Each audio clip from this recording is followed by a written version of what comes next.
Hi, I'm Patti Moreno, the Garden Girl, here with Mark Highland, soil scientist and owner of Organic Mechanics, which is the best potting soil in the world. We are going to plant a container. You know, I tend to sometimes just plant one plant per container, but we don't have to do that. We absolutely don't. I mean, we have a giant container here. We're going to pack it full of beautiful plants so that we have bloom time all summer long.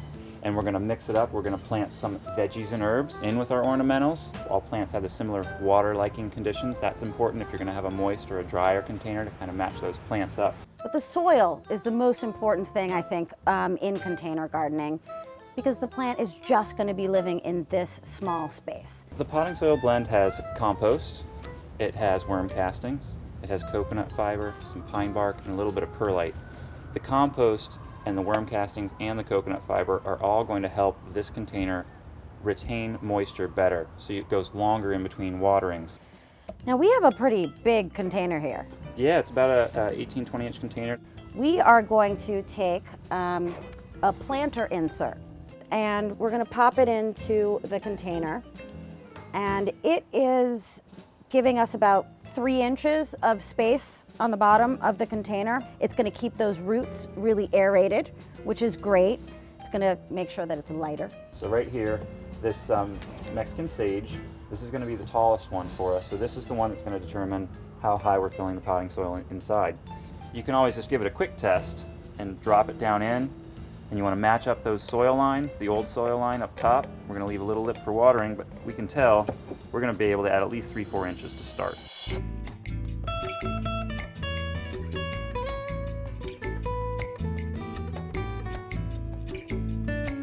So this is the best way, in my opinion, to get a plant out of a container without hurting it. What you want to do is get your hand on the container, try to hold some of that soil. So we're going to flip this over. We're going to get some soil falling out right away, but now my hand is supporting it, so then I can take my other hand and pop the container. You know, you can pop it on a bench, you can pop it just with your hand, and then it'll slide right off. Look at how easy that was. Perfect. Oh, that looks great. Set this right in here. And I'm going to put this one at the back of the container because I'm thinking on, you know, we can put it like up against a wall or in a corner, and that way this tall guy in the back is really showy. And now we have all of this other room here. Do we need to add more soil? We do, because Okay. the rest of them are a lot smaller compared to the big one. So what are we going to put in first? Well, that's the fun part. We get to, you know, pick and choose. And this variegated grass right here will make a great spiller for us. So it has a tiny little root ball, but I'm going to pop it out the same way. Tiny root ball means we can wedge it into a corner, which is nice. Put this sedum in next, because she's big, she's blooming, looks beautiful. It'll be a nice color contrast with this kind of blue and the yellow and the greens. And you think sort of right here? We can put it there, or we can put it even on the other side, since it's Other side? over a little Okay. bit too. We're making sure that our soil lines match up. Those soil balls are at the same height. Try parsley over there. Why not? Pot that in as well. That guy looks a little root bound. So Just give it a little tweak, little pinch, exactly, just like that, and that's good to go. What do you think? Hot pepper? I know the hot pepper is so pretty, but I love the coreopsis. Dainty little flowers, little pink flowers that'll come out, that classical daisy look.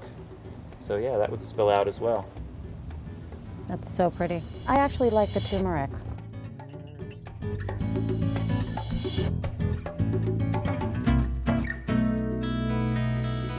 Little hellebore, very cute flowers in early spring. They bloom in February. All right, so our container is planted. It looks beautiful. And because we use the organic mechanics, we will have to water less. So a lot of people ask, what's the best way? How can I tell? I don't want to wait until the plants are all flagging because they don't have water. We're going to go down 2 digits deep into the soil. We're going to wedge our finger down in there, okay? Because when you feel with your thumb on your finger, if you feel any moisture there, don't water. You're okay. There are products out there that tell you when your plant needs to be watered. And I have the Thirsty Light here. We're going to put it about halfway down into our container here. I think the container looks beautiful. Nobody else in the whole universe is gonna have a container like this, so it's very original. Thanks so much for coming over and planting this beautiful container garden. I'm Patti Moreno, the Garden Girl. Thanks for watching.